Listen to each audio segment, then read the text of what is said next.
புகைப்பிடிப்பது புற்றுநோயை உண்டாக்கும், உயிரைக் கொல்லும். மது அருந்துதல் உடல் நலத்திற்கு தீங்கு விளைவிக்கும். பாதுகாப்பாக இருப்பீர். மது அருந்திவிட்டு வாகனம் ஓட்டாதீர்.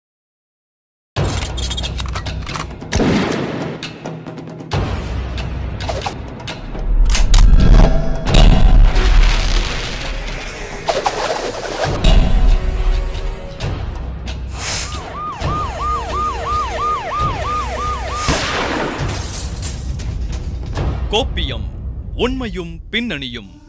ஒடிசா மாநிலத்திலிருந்து பனியன் நிறுவனத்தில் வேலை தேடி வயிற்று பழப்புக்காக திருப்பூருக்கு தன்னுடைய கணவர் மற்றும் 3 வயது பெண் குழந்தையோட அந்த ஒரு பெண்ணை வேலை வாங்கி தரேன்னு கூட்டிட்டு போய் ஏமாத்தி கத்தி முனையில கணவர் மற்றும் அந்த குழந்தையின் கண்ணு முன்னாடியே கூட்டு பாலியல் வன்கொடுமை செய்த திருப்பூரையே அதிர்ச்சிக்குள்ளாக்கக்கூடிய நெஞ்சை பதற வைத்த சம்பவத்தை இப்ப பாருங்க. உலகளவில் பின்னலாடைகளுக்கு பெயர் போன திருப்பூரில் உள்ள பின்னலாடை நிறுவனங்களில் ஆயிரக்கணக்கான வடமாநில தொழிலாளர்கள் தங்கி வேலை பார்த்து வருகின்றனர். இவர்களை தவிர தினமும் ஆயிரக்கணக்கானோர் வேலை தேடி திருப்பூர் வந்த வண்ணம் உள்ளனர். இந்நிலையில் கடந்த 17ஆம் தேதி இரவு ஒடிசா மாநிலத்திலிருந்து 27 வயதுடைய பெண் ஒருவர் தனது கணவர் மற்றும் 3 வயது பெண் குழந்தையுடன் திருப்பூர் வந்துள்ளார். அப்போது இரவு நேரம் என்பதால் எங்கு செல்வது என தெரியாமல் பேருந்து நிலையம், திரையரங்கம் என சென்றுள்ளார். அப்போது இவர்களை கவனித்துக் கொண்டிருந்த 3 பேர் தங்களுக்கு தெரிந்த பனியன் நிறுவனத்தில் வேலை வாங்கி தருவதாக கூறி லட்சுமி நகர் பகுதிக்கு அழைத்துச் சென்றுள்ளனர். மேலும் இரவு நேரம் என்பதால் தங்கள் அறையிலேயே தங்கிக் கொள்ளலாம் என கூறி அவர்களுடைய அறைக்கு அழைத்துச் சென்றுள்ளனர். இவர்கள் கூறியதை நம்பி கணவன், மனைவியும் குழந்தையுடன் அவர்களுடன் சென்றனர். பின்னர் 6 பேரும் இரவு உணவு உட்கொண்டுவிட்டு அவர்களுடைய அறையிலேயே தூங்கியுள்ளனர். அப்போது திடீரென எழுந்த அந்த 3 அந்த பெண்ணிடம் கத்தியை காட்டி மிரட்டி கணவனின் கண் முன்னேயே பெண்ணை கூட்டுப்பாலியல் வன்கொடுமை செய்துள்ளனர். பின்னர் இது குறித்து வெளியில் கூறினால் கொன்று விடுவதாக மிரட்டி உள்ளனர். இதனையடுத்து அங்கிருந்து வெளியேறிய ஒடிசாவை சேர்ந்த அந்த குடும்பத்தினர் என்ன செய்வதென்று தெரியாமல் அங்குள்ளவர்களிடம் விசாரித்து வடக்கு அனைத்து மகளிர் காவல் நிலையத்தில் பாலியல் வன்கொடுமைக்கு ஆளானது குறித்து புகார் அளித்தனர். பின்னர் புகாரின் பேரில் வழக்கு பதிவு செய்த திருப்பூர் வடக்கு போலீசார் அவர்கள் கூறிய அடையாளத்தின் அடிப்படையில் பீகாரை சேர்ந்த முகமது நதீம், முகமது டானஸ் மற்றும் 17 வயது சிறுவனை கைது செய்தனர். பின்னர் கைது செய்யப்பட்டவர்கள் மீது உயிர் பயம் ஏற்படுத்துதல் மற்றும் கூட்டு பாலியல் வன்கொடுமையில் ஈடுபடுதல் என 2 பிரிவுகளில் வழக்கு பதிவு செய்து முகமது நதீம் மற்றும் முகமது டானஸ் ஆகியோரை கோவை மத்திய சிறையிலும் 17 வயது சிறுவனை கோவை கூர்நோக்கு இல்லத்திலும் அடைத்தனர். நான் தோஹித் பேசுகிறேன். திருப்பூரில் 10 வருஷம் ஆயிடுச்சு. பார்த்தீங்கன்னா இங்கே எந்த பிரச்சனை இல்லை, எல்லா பேரும் நல்லாவே இருக்காங்க. நான் மார்க்கெட்டிங் வேலை செய்கிறேன்.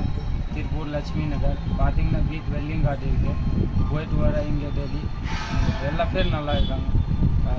நமக்கு மேரேஜ் ஆயிடுச்சு. பார்த்தீங்கன்னா இப்போது ஃபேமிலி ஊரில் தான் இருக்குது. வருஷத்துக்கு 8 மாதம் 9 மாதம் ஒரு தடவை ஊருக்கு போயிருக்கேன். இந்த பிரச்சனை இல்லை, எல்லாம் நல்லா தான் இருக்காங்க.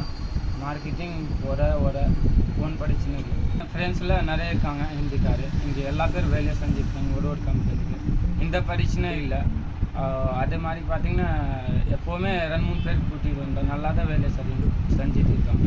சம்பளம்க்கு இந்த பிரச்சனை இல்லை. திருப்பூர் நல்லா தான் இருக்காங்க. தமிழ்காருமே என்னோட படையன் இருக்காங்க. எல்லாம் நல்லா தான் இருக்காங்க, ஒன்றும் பிரச்சனை இல்லை. இதனையடுத்து பாதிக்கப்பட்ட பெண்ணை திருப்பூர் அரசு மருத்துவக் கல்லூரி மருத்துவமனையில் சிகிச்சைக்காக அனுமதித்து சிகிச்சை அளித்து வரும் நிலையில் வேலை தேடி வந்த பெண்ணை கணவன் கண் முன்னே கத்தி முனையில் கூட்டு பாலியல் வன்கொடுமை செய்த சம்பவம் பெரும் அதிர்ச்சியை ஏற்படுத்தியுள்ளது. இந்த வடமாநில தொழிலாளர்களால சட்ட ஒழுங்கு பிரச்சனைகள், தேவையில்லாத பிரச்சனைகள் எல்லாம் உருவாகுதுங்க. அது என்ன காரணம்னா, அவங்கள பற்றி ஒரு ப்ராப்பர் ரெக்கார்டு இது வரைக்கும் அஃபீஷியலாக நாங்கள் கிரியேட் பண்ண முடியலைங்க. ஏன் சார், நாங்கள் உற்பத்தியாளராக அவங்களுக்கு என்ன பண்ண முடியுங்கிறத மாதிரி நாங்கள் பண்ண முடியும்.